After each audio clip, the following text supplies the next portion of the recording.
Olá, hoje é o dia 11 de abril e nós estamos aqui hoje dedicando o nosso podcast à economia argentina, né? A todos os problemas que ela tem, as dificuldades que ela vem enfrentando para debelar aí os três desequilíbrios macroeconômicos. E nós temos o nosso especialista da casa, o professor Lixa, que vai falar com toda a propriedade sobre a questão com vocês. Então, Lixa, eu passo a você a palavra, já que você é o nosso realmente grande especialista nessa questão.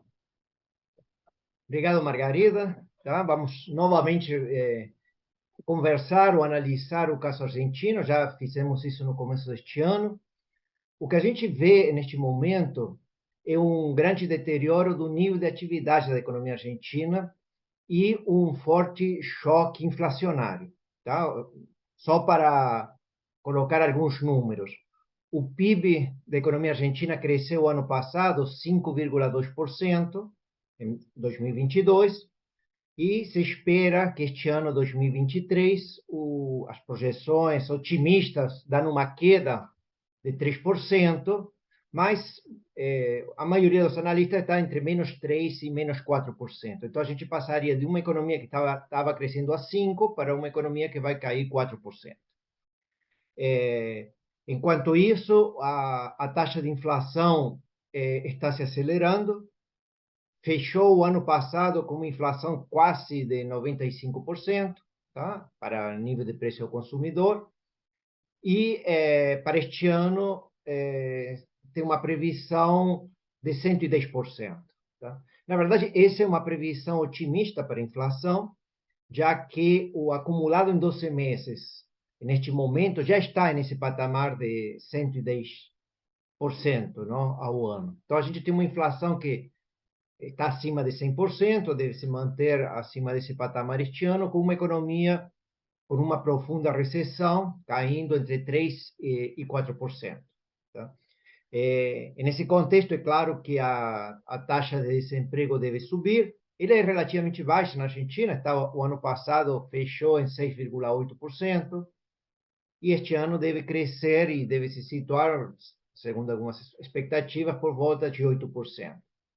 Mas o ponto é que grande parte da crise argentina não se manifesta em uma taxa de desemprego elevada, porque, como a gente já tinha colocado, os planos sociais e a informalidade absorvem grande parte da força de trabalho nesses momentos de crise. De qualquer forma, a pobreza está crescendo muito rapidamente na Argentina, e no mês de março, ele já se situava num patamar de quase 40%. Ou seja, 40% das pessoas na Argentina se encontram abaixo da linha de pobreza. No caso dos indigentes, esse número chega a 6%. Esse número, então, que é mais importante, mais relevante do ponto de vista de bem-estar social que o nível de pobreza, alcança 60% das crianças na Argentina são pobres. Tá? E esse patamar está para março deste ano, já aconteceu. Não temos previsões confiáveis sobre que vai acontecer com a pobreza este ano, mas com uma inflação acima de 100% e a recessão que está se imaginando, a pobreza vai crescer substancialmente ao longo deste ano. Tá? Então, a gente está começando a ter um clima de caos social e de deterioro no bem-estar social da população muito manifesto nesse momento. Tá? Enquanto isso, continuam os grandes desequilíbrios macroeconômicos.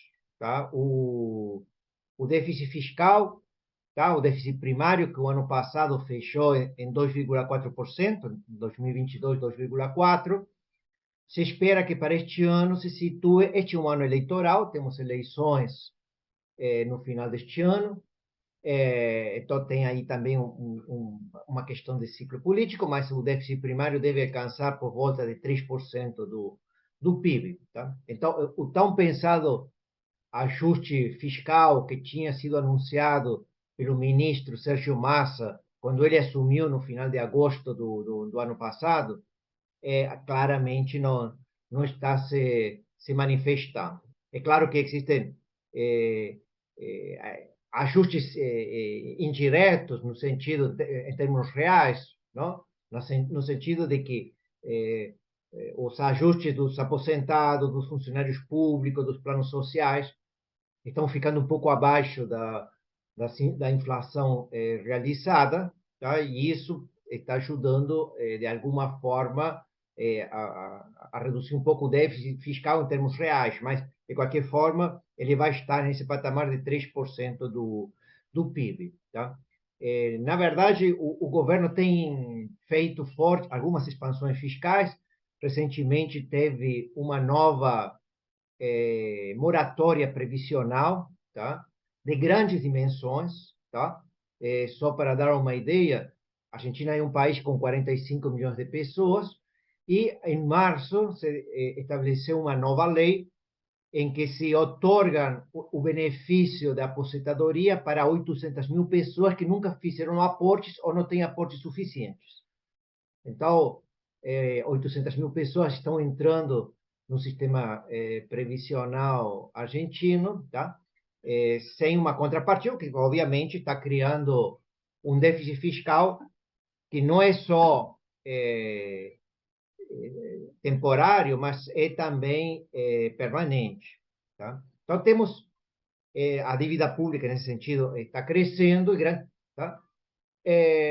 Grande parte dessa dívida pública não está sendo, grande parte desse déficit fiscal não está sendo financiado com dívida pública, porque não existe demanda de títulos públicos, no momento que a Argentina se encontra numa situação de moratória em seus pagamentos, e como consequência disso, tem tido uma forte expansão fiscal, que tem sido esterilizada a partir da expansão de uma dívida do Banco Central, tá? Ou seja, o que seriam as operações compromissadas aqui no Brasil é feita através de um título público emitido pelo Banco Central, que chama LELIQ, e que estão se expandindo fortemente. Tá? Então, a gente tem uma expansão de uma dívida pública do Banco Central, que obviamente vai criar problemas para o ano que vem. Tá? Tem um ponto para destacar aí, que é uma circunstância que não está associada ao governo, que é a profunda seca que a gente está vivendo. Não? A Argentina está tendo a maior seca dos últimos 50 anos. Tá? E, em consequência, a safra de soja, milho e trigo tem sido fortemente comprometida.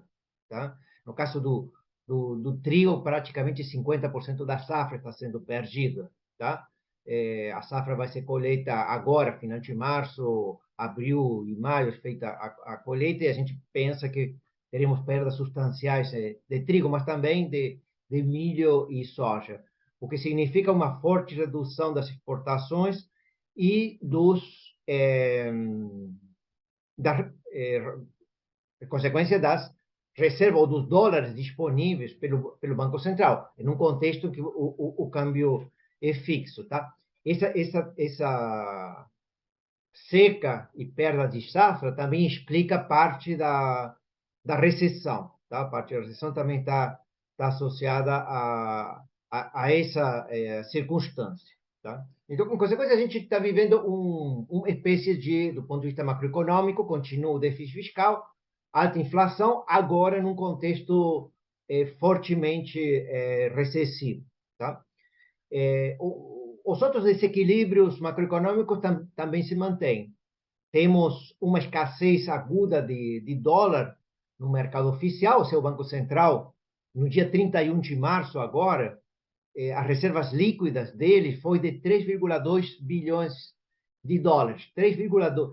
Mas isso foi porque ele recebeu um aporte do Fundo Monetário de 2,6 bilhões de dólares. Tá? Ou seja, que se não tivesse recebido os 2,6 bilhões de dólares do fundo agora no final de março, a gente praticamente teria zerado as reservas líquidas. Tá? De qualquer forma, esses 3,2 bilhões de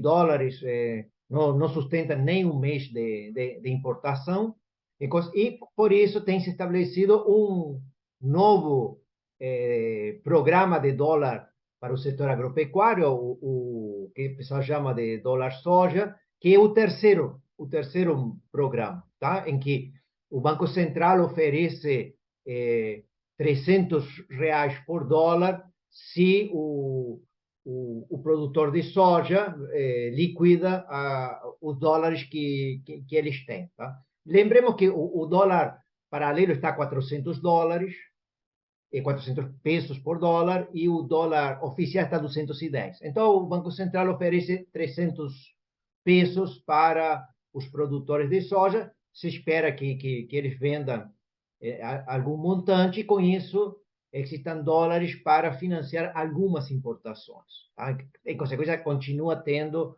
o racionamento de importações. Mas, como é a terceira vez que isso é feito, muitos dos dólares que os produtores de soja tinham das suas exportações já foi feito, já foram liquidados, e a nova safra está com esse problema da seca. Em consequência, o mercado de dólar continua muito racionado, as importações continuam racionado, isso afeta também o nível de atividade, tá? Um dos motivos também da piora no nível de atividade é essa escassez de insumos importados. Então, toda a expectativa do atual governo, tá, é ver se consegue chegar até as eleições. Tá? As eleições acontecerão em outubro, e o novo governo deve assumir no dia 15 de dezembro, tá? Em um contexto em que não seja necessário uma forte desvalorização, isso, tá?